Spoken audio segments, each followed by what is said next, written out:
everybody's different. There are mastering engineers who know absolutely nothing about the technical aspects, and there are mastering engineers who know a lot about the technical aspects. Why don't we talk about how I achieved where I am, and each case is unique. I started out as an audiophile recording engineer, and I started out recording on my own with a 2-track Revox tape recorder that I took on location and a mixing console that I built and constructed, and I would record folk groups and sometimes some rock groups and classical music on location, and that became my specialty.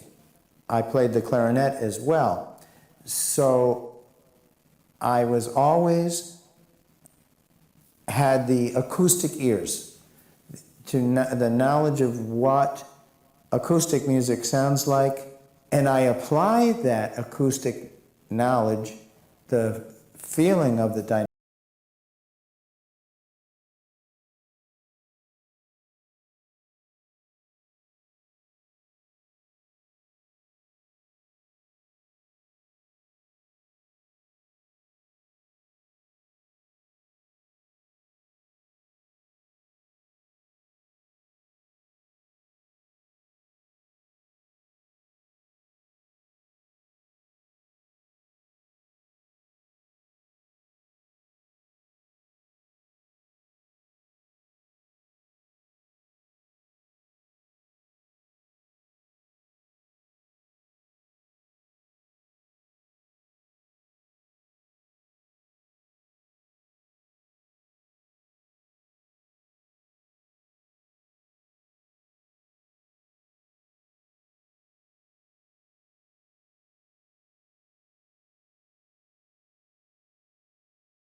For example, we want the songs to work together.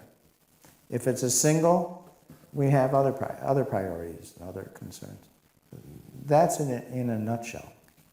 I have been a mixing engineer before I started mastering, as a service to my potential clients who are thinking of mastering with me.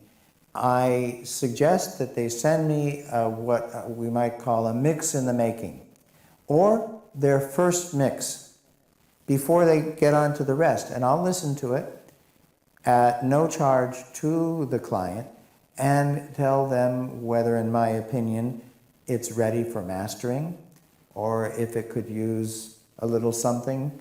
They'll listen to my suggestions, and many times, or most times, they'll take them and they make a better mix. And you know what? The better your mix that you send to me, the better I look. So it's a win-win situation.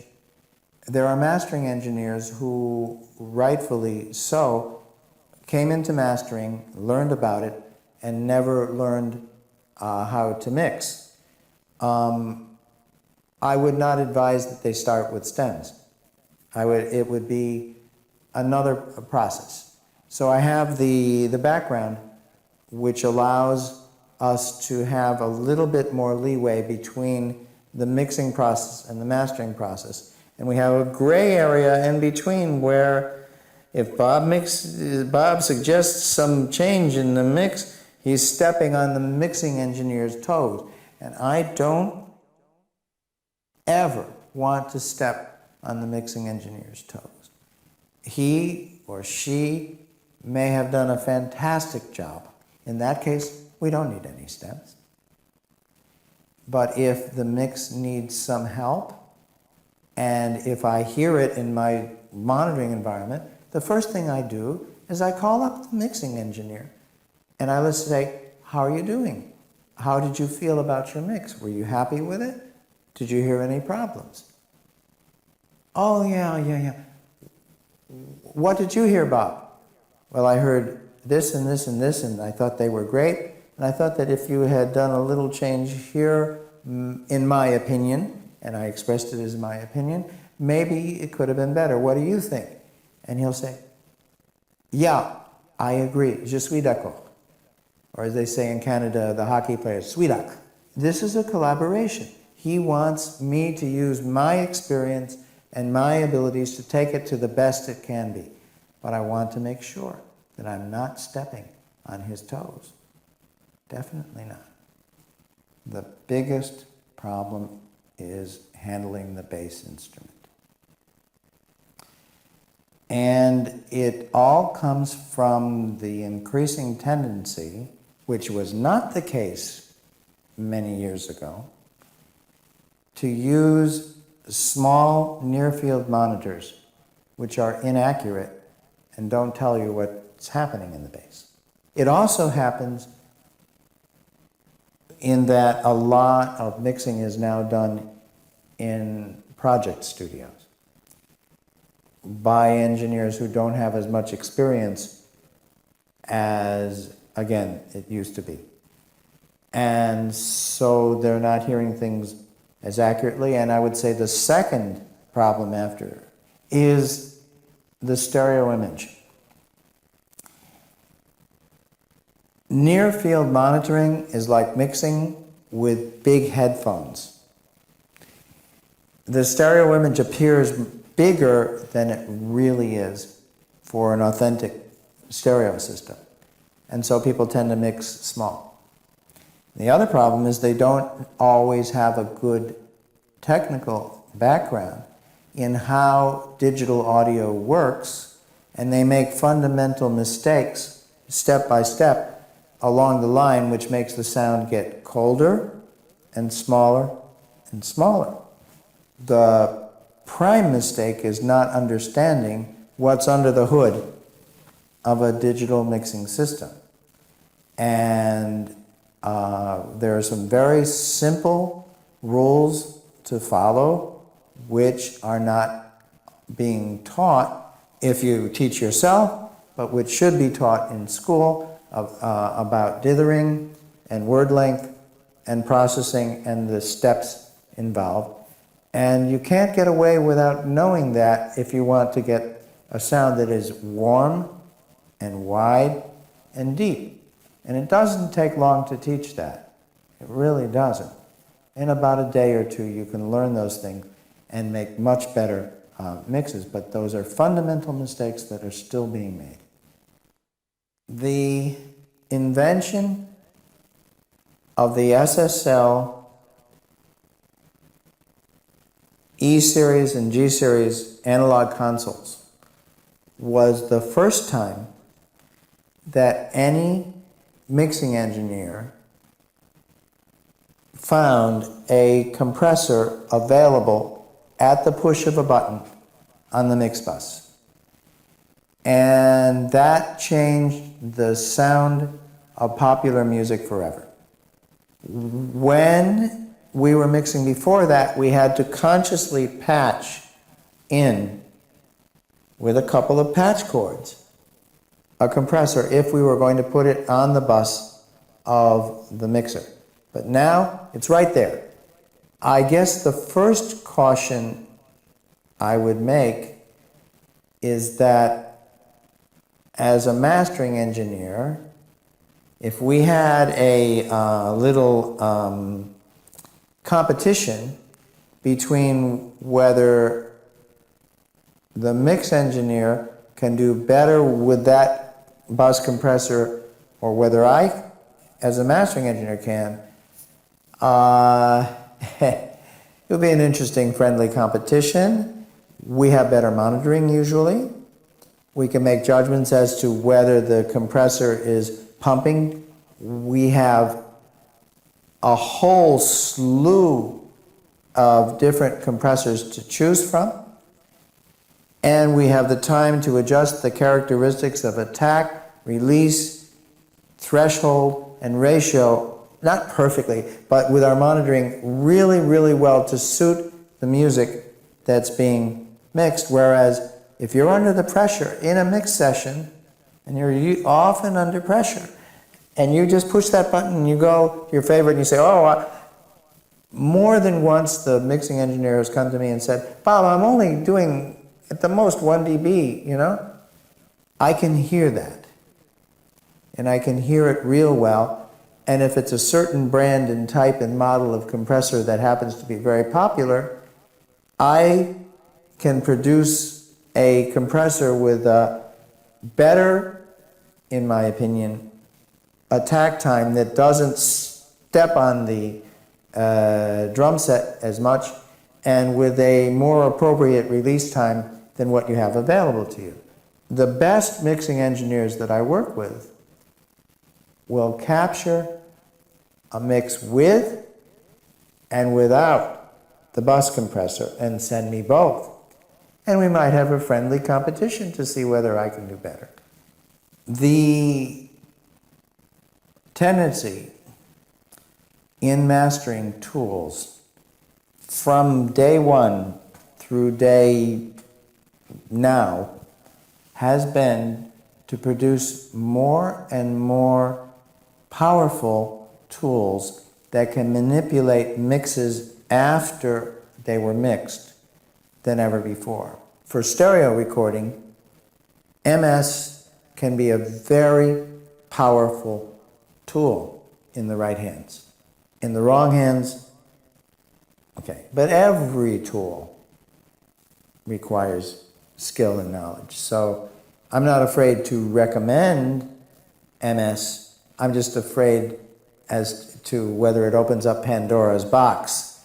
And somebody says, Bob says MS must be good. Let's put it in. The truth is that the number of times that I use MS processing in mastering is perhaps once every couple of months. So it's not that often. But when a mix is almost perfect, but it has some very slight issues that could be improved with MS, then MS can take an A mix to an A+.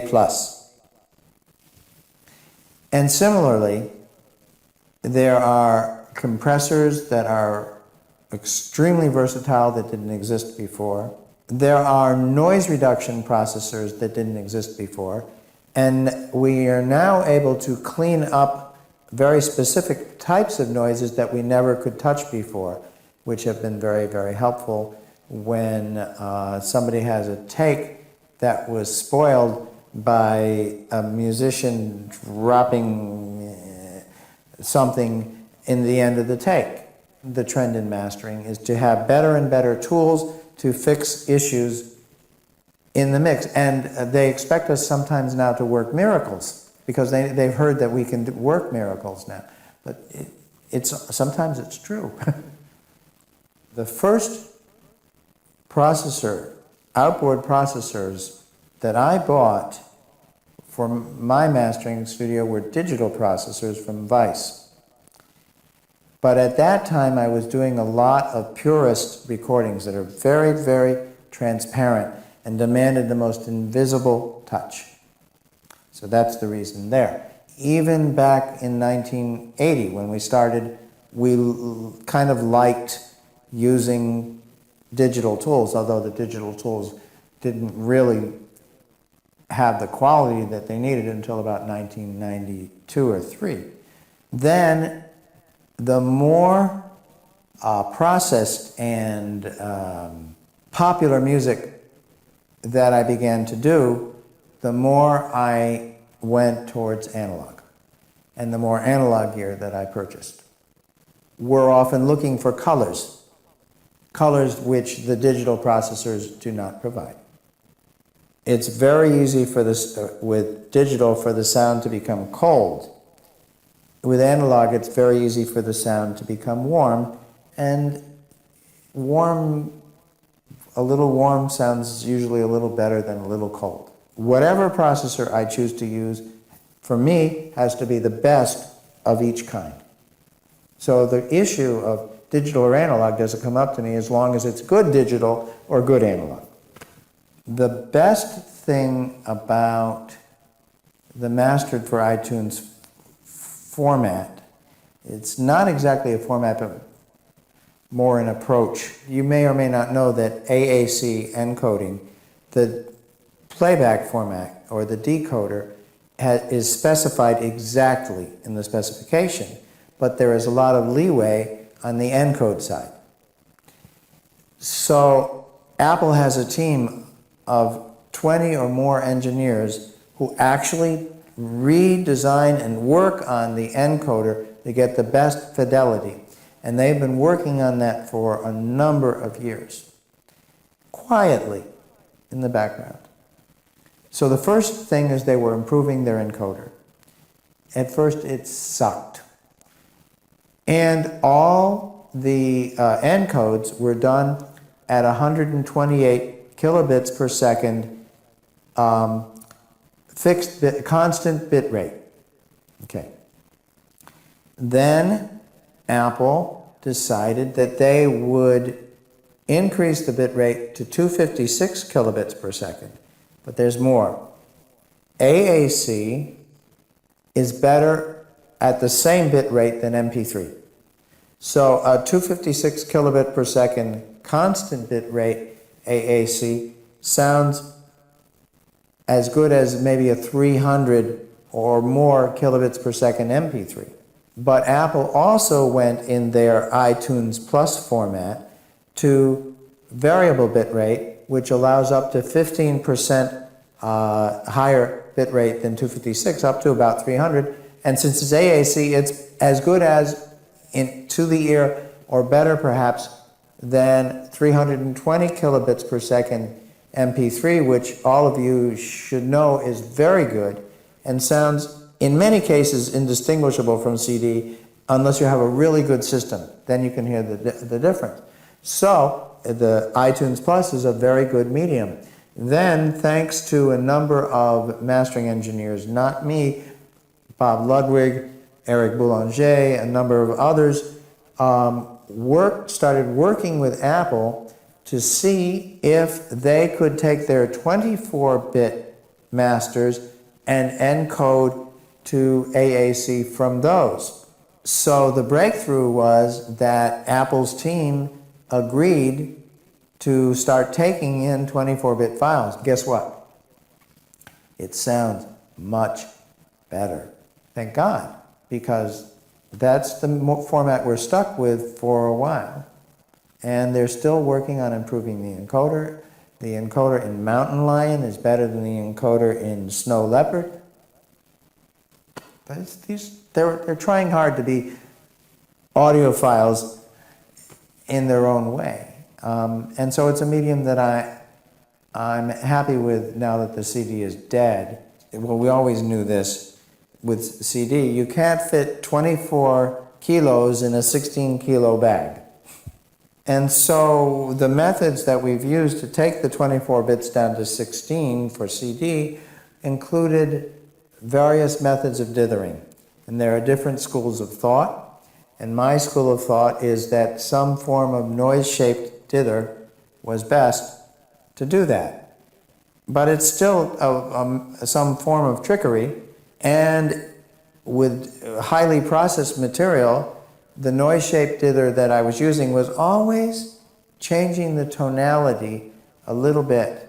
But I liked the fact that it preserved the depth of the 24-bit. And the transient response of the higher noise-shaped dithers was snappier. So, yeah, I always spent at least 5 minutes at the end of a session trying to decide what's the best dither to use for the CD. That's no more. That is no longer an issue for the AAC encode. The tonality and the purity of tone of my 24-bit goes right into the AAC. So I consider that an advancement, except we still have to make 16-bit for so many of the distributors that are not as intelligent as Apple. A 24-bit file should not be any more difficult for them to put into their encoders. It will eventually happen.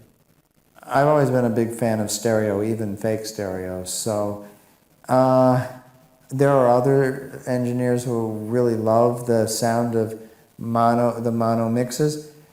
The only time for me when the mono mixes sound better is when they were mixed in mono and somebody had thrown the stereo together as an afterthought. Well, Sgt. Pepper was from a 4-track, and they say that the mono mix of Sgt. Pepper is the authentic mix. But I enjoy the stereo mix of Sgt. Pepper, even if it's over there, and it's just not really stereo. It's just my own personal preference. The technical amount that all I have to do on my part is to make a really great master that isn't so hot or overloaded, number one. Number two, I do it at 96 kilohertz, 24-bit, preferably without any peak limiting, if possible. Number three, and this is what a lot of people who are going into vinyl and don't pay attention to, keep it down to 15 minutes a side. At the most 17. Otherwise, there's no point whatsoever in going to vinyl because you'll lose bass and you lose stereo separation. It's very hard to do that. I think it's a very costly medium. I enjoy hearing my stuff coming out of the vinyl when we do vinyl. And I think the people doing it are loco. I really like I think that I would take my 9624 master, send it to HD tracks, and let people download it and hear that over the vinyl. Listen, listen, listen, listen. Don't touch. Listen, listen. Don't touch. Keep listening. Become familiar with the sound of the very best monitors and try to get the best monitors and the best acoustics and listen to all kinds of recordings over the years and become familiar with how they sound and become a fan of that. And make sure your monitoring environment is really good. And then when you begin mastering, you'll have an advantage. The first thing you have to have are the ears, the room, and the monitors. Do that before you get any plugins or equalizers or processors.